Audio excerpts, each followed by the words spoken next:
speaking of fire, right? It was another couple that really wanted to smoke this week, and we would have known nothing about it. But our lovely haters over at TMZ, who will not pass up an opportunity to dig up dirt on whoever it is that won't give their ass the time of day, went and pulled the footage of two of our favorite rappers who are going through what the industry is mourning over, probably the biggest breakup of 2020. Quavo and Saweetie. Sus. What were they fighting over? Please tell me it wasn't that Call of Duty suitcase. I don't know, but you're right. The video footage of this violent fight, it was violent. I really did feel for her because in the video, you can see there's moments where he's wanting to help her, but he's upset at her. So he just kind of like doesn't know what to do. And she's on the ground for at least a minute and a half. The elevator doors open up. Someone looks. He does not get on. And she just kind of hobbles out. So I did feel a kinship with her because I've been in those kind of situations before, people that will mess with you when no one's looking, which I find to be cowardly. The police actually want to talk to them, and there's a possibility that they both could be charged for being involved in this incident, which is kind of crazy. What the weird thing for me was that when the elevator first opens, because I do forensics on these types of things. When the elevator first opens, it's Saweetie that's beating Quavo ass. Like Sweetie's beating up Quavo, and then the elevator doors open. She tries to grab what we're gonna call the Call of Duty case, because that's what it is actually. Now I'm not saying the Call of Duty was in there. It might have been some soldiers in the bag in the box, but the Call of Duty case. She tries to grab the Call of Duty case and run, and then he grabs the case and then that's where we'll differ in opinion, because I've seen. I'm not saying what happened was okay. I just didn't see a fight. I saw an argument that was physical in nature, but I didn't see any. When I think of a fight, I think of like punch, but it was okay. It was not okay.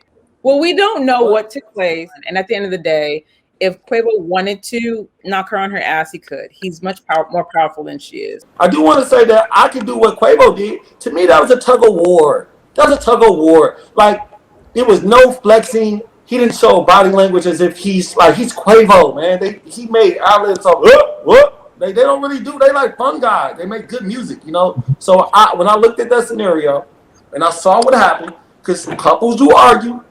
I've seen women, do stab. But look, money in that bag. It was definitely money in that bag. But he didn't pick her up. He did not pick her up off the ground. And he saw that the tug of war. No, we saw it. She jumps up on one leg and she hops her ass out. There's a few times where he flinched, where he was going to go to reach for her and he didn't.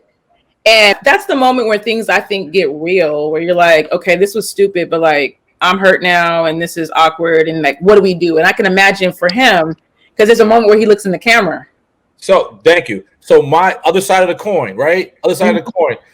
All that happened, right? You bump her to get the bag, the suitcase full of video games away from her, right? Yeah. You bump her with your hip. She flies into the rail on the elevator. She falls down. Now you have two options, right? Because there's a camera in the corner. You can stand there and wait till y'all get off the elevator to finish this discussion, argument, whatever it is, or you can reach down and help her up. And she can do two things. She could sucker punch you and knock you clean out and run off with your suitcase, because she definitely wanted the suitcase, or she could twist that later on and say, y'all couldn't see it on camera, but he reached down and he grabbed me around my neck and he pushed my, you know what I'm saying? You don't know what, like in an argument, now y'all like love don't live here no more. No.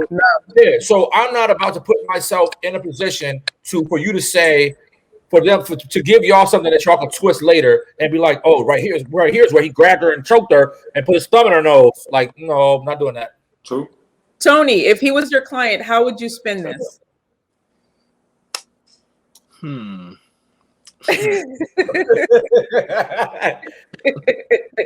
Would you resign on the same day?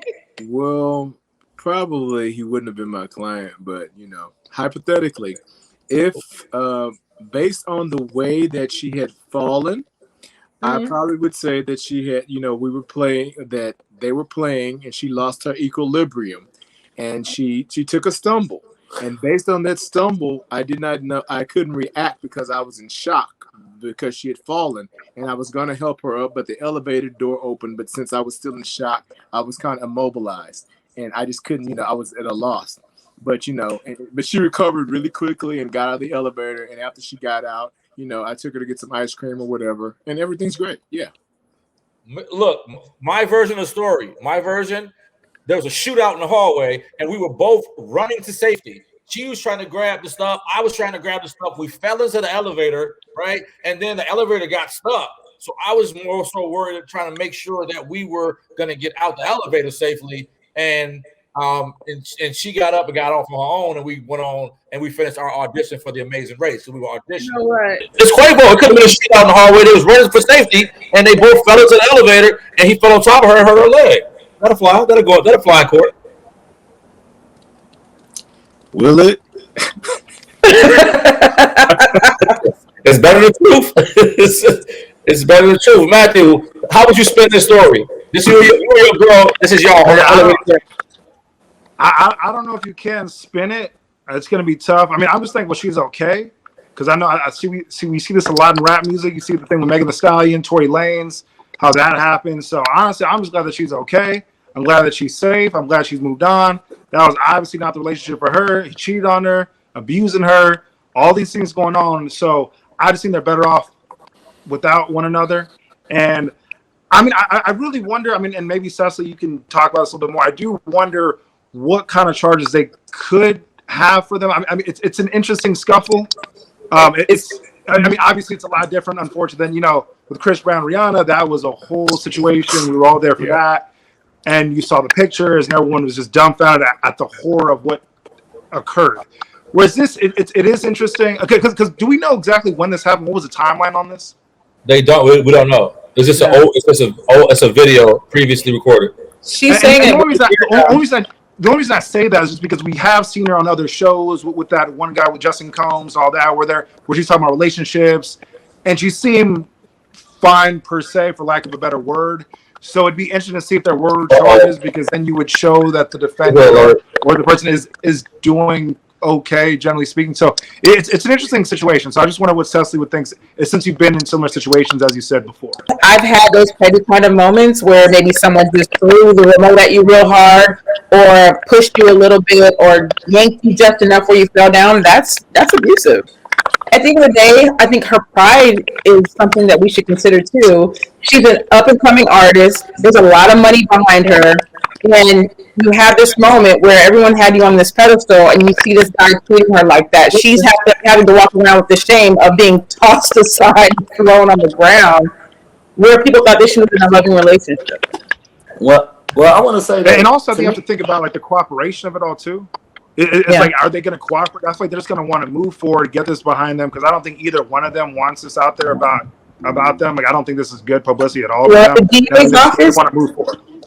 But if the DA's office calls them in there, they are going to have to answer to them. But once the DA gets involved in things like this, then they have no choice.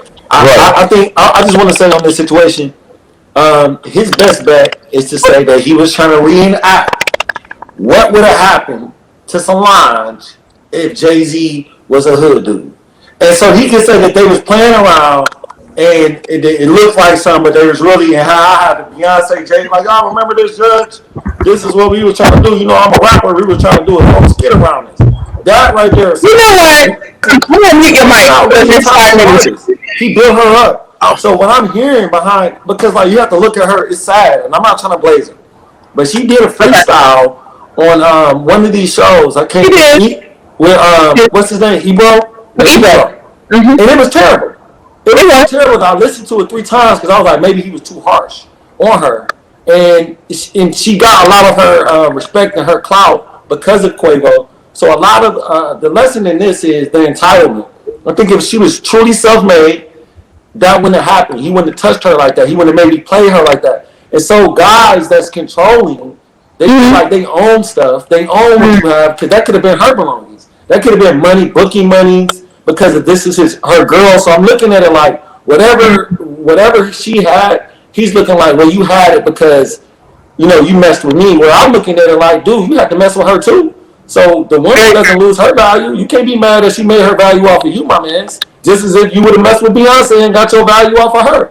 So I think that it's a double standard. I think she should have been able to leave with the bag, and he should have looked at that as a lesson. You can't play with people's feelings. Everybody's not going to play that game of this superstar can do whatever he wants and be a superstar playboy. And so it's crazy that the narrative is her being hurt, and then we look at that she can be responsible at all. She's not responsible at all for nothing that happened. I just think that she's a victim of the culture and how men have no value for women at all. Like even when they're your mate, you will have women in the whole room having the ups on your girl, and she don't know. Then she get mad, and you wonder why she mad. Imagine being in a room and all the dudes know about your lady and they're experiencing her or whatever. So guys won't put themselves in Saweetie's shoes, you know. So I think it's really messed up though. She, you know. When she's single, if you out there, sweetie, look, I'm gonna look in the camera. I learn how to look in the camera, baby. I'm ready. Just hit me up. I ain't got that bad like that though. Cecily, you about to say something? I'm loving the energy right now. We're having a good moment. He brought that around. I was about to slide. No, at first I was like, Corey, brought that around. I was like, yeah, okay, I see what you're saying now. He didn't think that he owns her because he in his mind he made her career, and that's an amazing point. You know what I'm saying? That, you know, in relationships, you know what I'm saying, things go things go different ways, and just people think, oh, it's because she's from the hood and he's from the hood or whatever. No, you need to know we're not in the hood no more, boo boo. Okay, we got Bentleys and all that. You need to put some respect on my name.